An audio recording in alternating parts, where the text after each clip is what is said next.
우리가 성막 공부를 할 때 제일 마지막에 있는 곳 지성소, 가장 거룩한 곳이고 우리 인생이 추구해야 될 최종 목적지다라고 말씀을 드렸습니다. 그러므로 이 지성소는 주님의 거룩이 있는 어미하신 곳입니다. 그곳은 죄인이 죄를 해결하지 않고서는 결코 들어갈 수 없는 곳이라는 것. 그래서 1년에 한 번씩 대제사장만 들어갈 수 있는 곳입니다. 대제사장이 들어가더라도 그 대제사장이랄지라도 죄가 있으면 가차없이 죽습니다. 그러니까 거룩하지 못한 것, 깨끗하지 못한 것에 대한 하나님의 단호하심이십니다. 시편 7편 21절에 이렇게 말씀하십니다. 하나님은 의로우신 재판장이시며 매일 분노하시는 하나님이시로다 라고 말씀하십니다. 이 말씀이 조금 낯설지요. 하나님은 늘 사랑의 하나님, 자비의 하나님 이렇게만 배웠는데 뭐라고 말씀하시냐면 매일 분노하시는 하나님이시라고 말씀하십니다.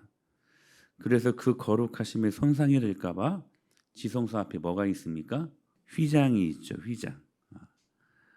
이 휘장의 두께는 아주 잘 촘촘하게 짜여진 이 돌과 같은 카페트인데 양 옆으로 몇십 마리의 말이 줄을 잡고 당겨도 절대로 찢어질 수 없는 그러한 휘장입니다. 휘장. 왜 휘장을 두었어요?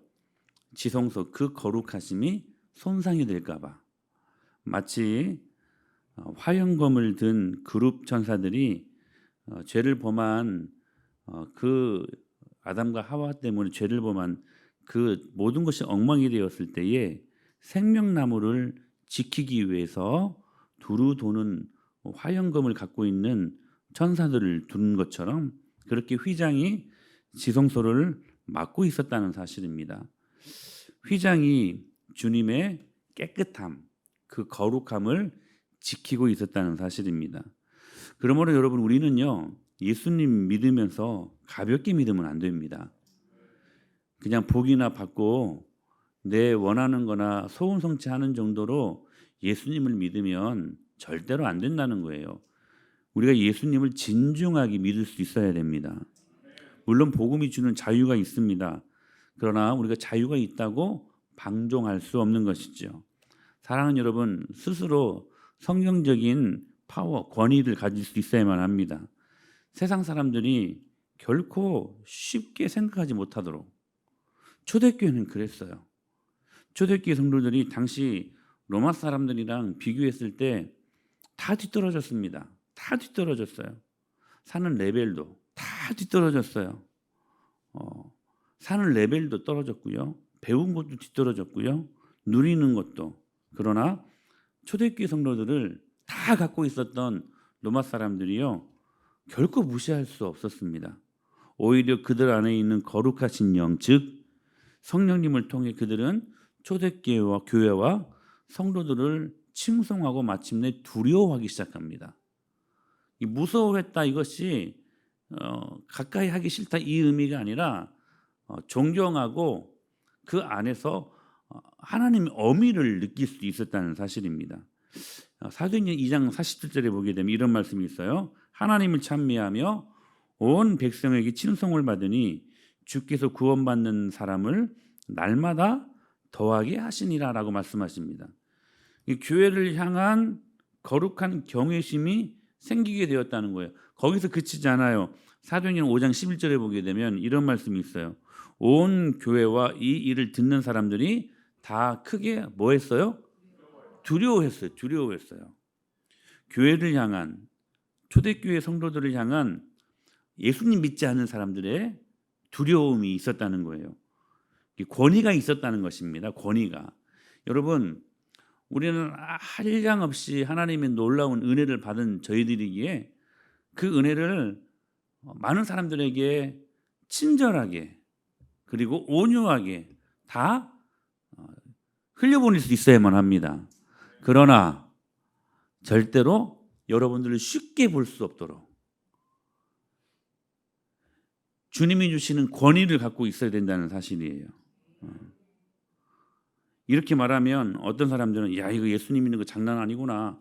이렇게 쉽지 않은데. 우리 중에 이렇게 믿는다고 해가지고 구원받는 사람 누가 있겠나? 이런 질문을 할 수 있습니다. 그러나 여러분 이분들은 이거 한 가지를 모르고 있기 때문에 이런 질문을 하는 것입니다. 지성소에는 거룩뿐만이 아니라 즉 하나님의 공의만 있는 것이 아니라 헤세드 하나님의 긍휼하심의 사랑이 또한 공존합니다. 그게 바로 속죄소고 그게 언약궤. 지성소 안에는 두 가지 성물이 있잖아요. 언약궤가 있고 그것 위에 뚜껑처럼 덮여 있는 뭐가 있어요? 머시시트 속죄소가 있습니다. 이 속죄소와 이 언약궤는 두 가지를 의미하는데 속죄소는 은혜요. 언약궤는 하나님의 공의의 약속을 의미한다는 사실입니다. 여러분 다시 한번 이 성막의 구조를 한번 상기해 볼까요?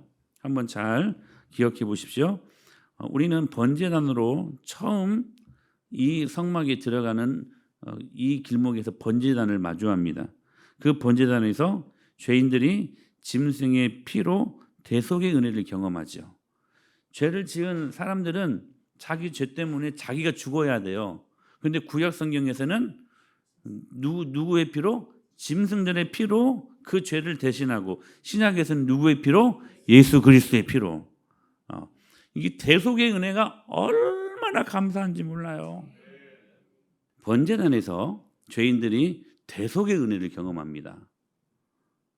여기 대속의 키워드가 뭐예요? 짐승을 잡으면 나이야 뭐 나와? 피가 나오지. 그래서 이 번제단의 키워드는 대속의 키워드는 뭐냐면 피예요. 피. 짐승의 피가 죄인들을 대속하는 거예요. 그러니까 여러분 일반 백성들은 거기까지만 가요. 거기까지만. 더 이상 들어갈 수 없었어요. 그래서 이제는 그 피를 가지고 제사장들이 성소로 들어갑니다. 일반이 들어갈 수 없었어요. 더군다나 지성소.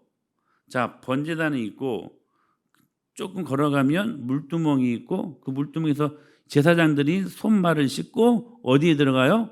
성소에 들어가죠. 성소. 근데 성소도 또 구분이 돼요. 제사장들은 성소까지만 들어가지 그 안에 있는 지성소는 못 들어가요. 지성소는 누구만 들어가요? 대제사장. 그리고 또 한 사람 모세. 모세는 들어갔어요. 여러분 보세요. 1년에 딱 한 번 대속죄에만 들어갈 수 있는 곳. 근데 중요한 게 있어요. 이 제사장들이 지성소에 들어갈 때 무엇을 들고 들어갑니까? 피를 담고 있는 대야를 가지고 들어가요. 뭐예요? 짐승의 피야, 짐승의 피. 이거 없으면 제사장들도 다 죽습니다. 그러니까 성소를 넘어서 지성소에 들어가면 여기에요. 온통 컬러가 뭐예요? 레드야, 레드. 그러니까 어떤 분은 그래요. 피의 집이다. 은혜의 집은 피의 집이다. 레위기 16장 15절에 이렇게 말씀하셨어요. 또 백성을 위한 속죄제 염소를 잡아 그 피를 가지고 휘장 안에 들어가서 그 수송아지 피로 행함같이 그 피로 행하여 속죄소 위와 속죄소 앞에 뿌릴지니. 그러니까 온통 피뿌림이야. 그냥 막 피를 붓는 거야 그냥. 이 레위기의 주석사라고 말할 수 있는 히브리서 9장 21절에서 이 말씀 이렇게 코멘트합니다. 또한 이와 같이 피를 장막과 섬기는 일에 쓰는 모든 그릇에 뿌렸느니라. 그러니까 여러분 성소와 지성소는 오로지 피야. 피. 특별히 지성소는 히브리서 9장 7절 이렇게 말씀하십니다. 오직 둘째 장막은 대제사장이 둘째 장막 지성소를 말하는 거예요. 대제사장이 홀로 1년에 한 번 들어가되 자기와 백성의 허물을 위하여 드리는 피 없이는 아니하나니라고 말씀하셔요. 일반 백성들이 성소로 지성소로 들어갈 수 없었어요. 하지만 번제단에 백성들이 드린 번제물의 짐승 피를 가지고 이 죄를 정가시킨 짐승의 피를 제사장들이 가지고 성소로 들어가고 그리고 지성소는 누구만 들어간다고요? 대제사장만 들어가요. 그 지성소로 들어갈 때 속죄소에 뿌려진 피로 말미암아 죄가 속해지는 거야. 죄를 용서받는 거예요. 제사장이 대신 이 일을 행하는 것이었다는 거예요. 그런데 여기 아주 중요한 질문이 있어요. 대신 속죄를 행하시는 제사장, 그리고 대제사장이 과연 누구신가 하는 것입니다. 당시에 아론, 당시에 그 아들들인 나답과 아비후, 출애굽기와 레위기서의 주석책인 히브리서는 이 제사장이 누군가를 분명하게 말씀하십니다. 자, 히브리서 9장 12절 말씀 같이 읽어요. 시작. 염소와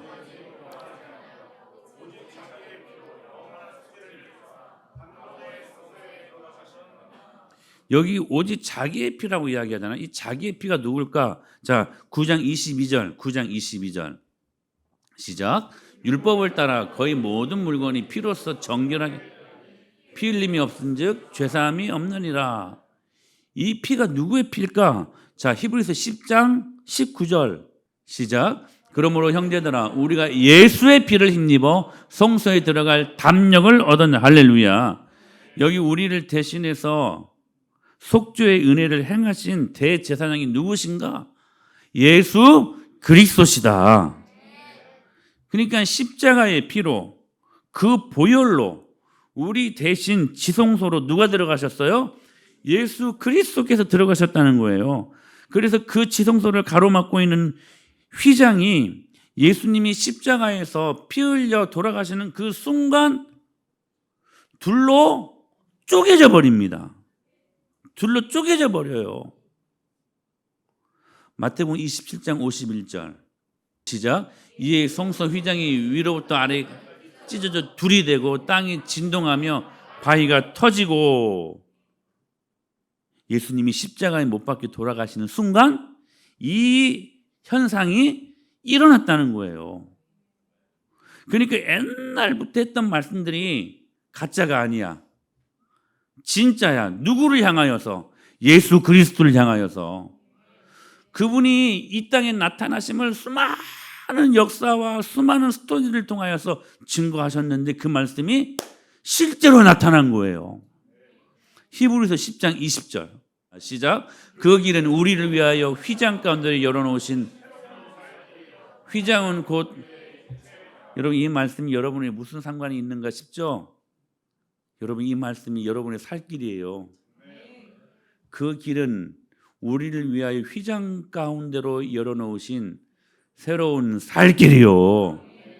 여러분 이 예수 그리스도의 말씀을 붙잡으면요, 새롭게 살아가야 할 길이 여러분들 앞에 제시된다는 거예요. 여러분 이 말씀을 믿으십시오. 휘장 가운데로 열어놓으신 새로운 살 길이라. 예수 그리스도의 피 붙잡으면. 그래서 우리는 감히 쳐다볼 수도 없는 주님의 그 깨끗하심, 그 청결하심, 그 거룩하심, 그 거룩하심 앞에 우리는 더러움 때문에 당장 죽어 마땅한데 예수님이 보혈로, 그 피로 이루신 대속의 은혜 때문에 은혜의 보좌 앞에 담대히 나올 수 있는 은혜를 허락받은 사람들이라는 사실입니다. 여러분 목회를 해보니까요, 정말 사람은 사람이에요. 예레미야가 했던 그 말이요, 진짜 맞아요. 만물보다 심히 부패한 게 인간들의 마음인 것 같아요. 단독 목회를 하면서 12년 동안 목회하면서 얻어낸 결론이에요. 인간은 절대로 믿을 만한 존재가 아니구나. 사랑의 대상이지 믿음의 대상은 아니구나. 내가 사랑해야 될 대상이지.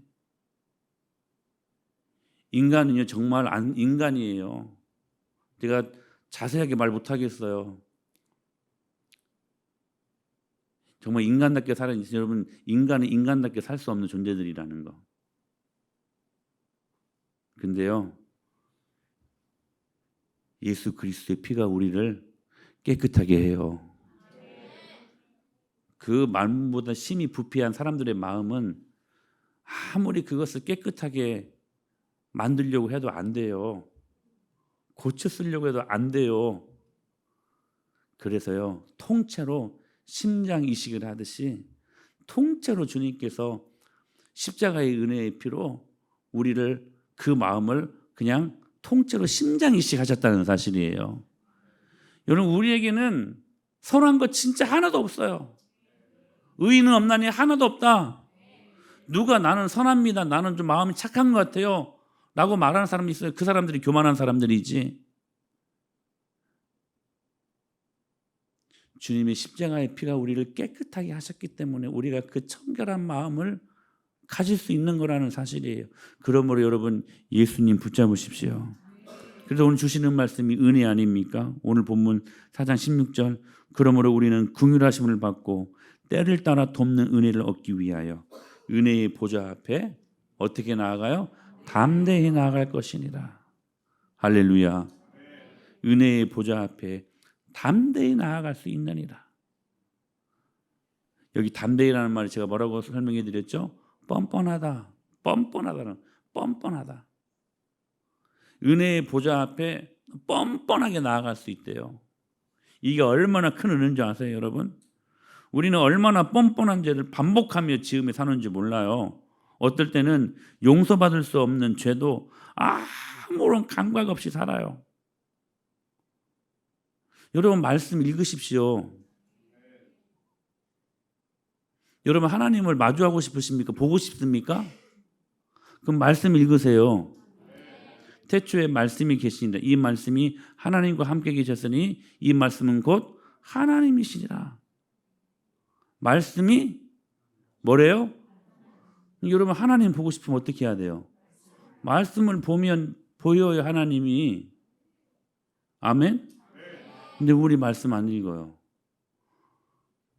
통계를 냈는데요, 전 세계 그리스도인들이요, 한 주에 성경 1.5장 읽는데요. 그 말은 무슨 말이에요? 안 읽는다는 거야. 하나님을 보면 하나님의 약속이 보이고 하나님이 우리에게 하신 말씀들이 생각나고 그 은혜로 염려도 다 끊어버리고 날마다 새롭게 주시는 그 은혜 때문에 그 주님 바라보면서 그 주님이 제공하시는 그 힘을 가지고 살아가는 게 우리 인생들 아니겠습니까? 근데 하나님을 못 보니까 누구 힘으로 살아가요? 내 힘으로 살아가.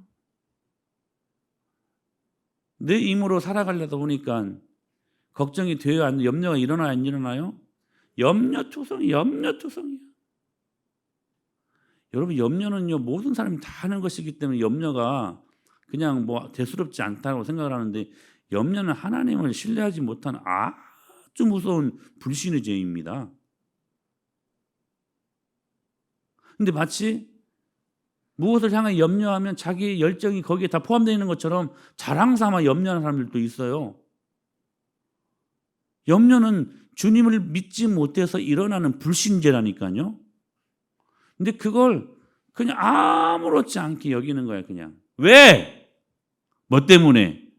하나님 안 보니까. 말씀을 안 보니까 기도가 나와요? 어떤 분은 그래요. 바빠서요. 그분들한테 시간을 줘보십시오. 성경 봅니까? 마음의 문제야. 여러분, 마음을 청결하게 하셔야 돼요. 그 청결한 마음은 하나님을 보는 마음이라는 거야. 다음 주 이 말씀을 드리겠는데, 여러분, 뭐라고 말씀하시는? 마음이 청결한 자는 복이 있나니 저희가 하나님을 볼 것이며. 여러분, 하나님을 보셔야 돼요. 하나님을.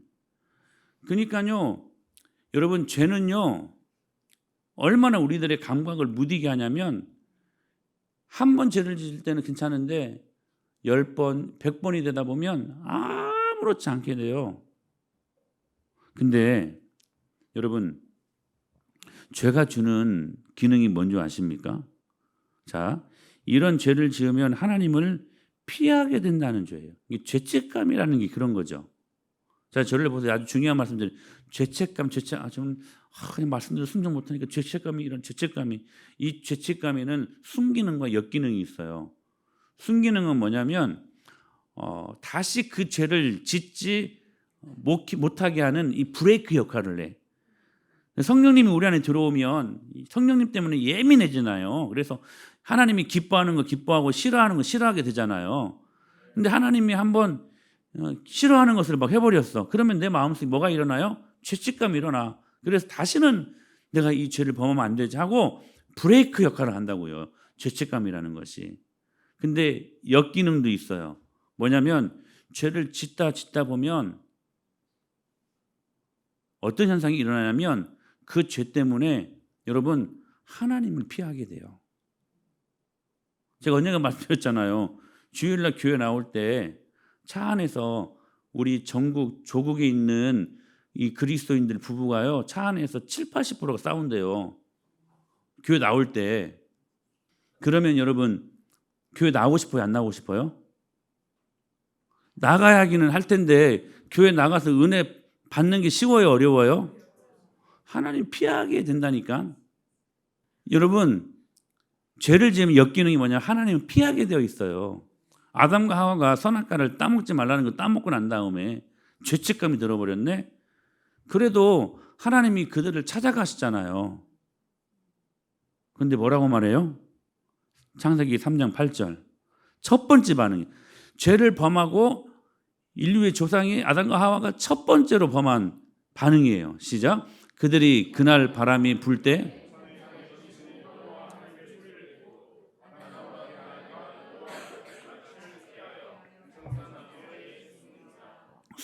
숨어버려요. 하나님의 낯을 피하여 숨어버려요. 교회 안 나오고 싶어. 무슨 은혜야. 에이 그냥 다 때려쳐버리자. 이 반응이 나온다니까요. 이게 죄가 주는 아주 무서운 기능이라는 거예요. 하나님을 피하게 만들어요. 죄책감으로 수치심으로 상처로 다 누가 하는 일들이에요? 사탄이 하는 일들이에요. 여러분 거기 여러분의 마음을 내주지 마십시오. 뻔뻔해지라는 그래서 인간의 죄성을 가지고 가볍게 행동하라는 말이 아니에요. 죄를 뻔뻔하게 지으라는 말도 아니에요. 죄를 짓고 죄책감 때문에 하나님을 피하고 싶은 그 마음을 제거하고 그 순간 뻔뻔하게 나와야 돼. 숨지 말고. 무슨 말이냐면 예수 그리스도의 십자가 피가 있기 때문에 그 피 의지하여 뻔뻔하게 그 보혈을 통과하여 주님께 나오라고 하시는 말씀이라는 거예요. 사랑하는 여러분, 우리가 생각하는 하나님의 크기는 보통 크기가 아닙니다. 그 주님의 전능하심을 여러분들이 믿음으로 받고 이번 한 주간 그 하나님이 우리 아버지시라고 말씀하시니 얼마나 큰 축복입니까? 그 아버지의 자녀들로 이 은혜를 누리면서 살아가실 수 있기를 축복합니다. 부패해진 우리 마음으로는 안 되니까 예수 그리스도를 통하여서 우리의 마음의 심장을 죄로 물든 심장을 더러워져 불순한 우리들의 심장을 예수님의 이름으로 통째로 바꿔버려 주셨잖아요. 더 이상 호감 주는 인생들이 아니라 새 사람이 되어서 그리스도의 복음의 놀라운 능력을 은혜로 선포하는 저와 여러분이 될 수 있게 되기를 축복합니다.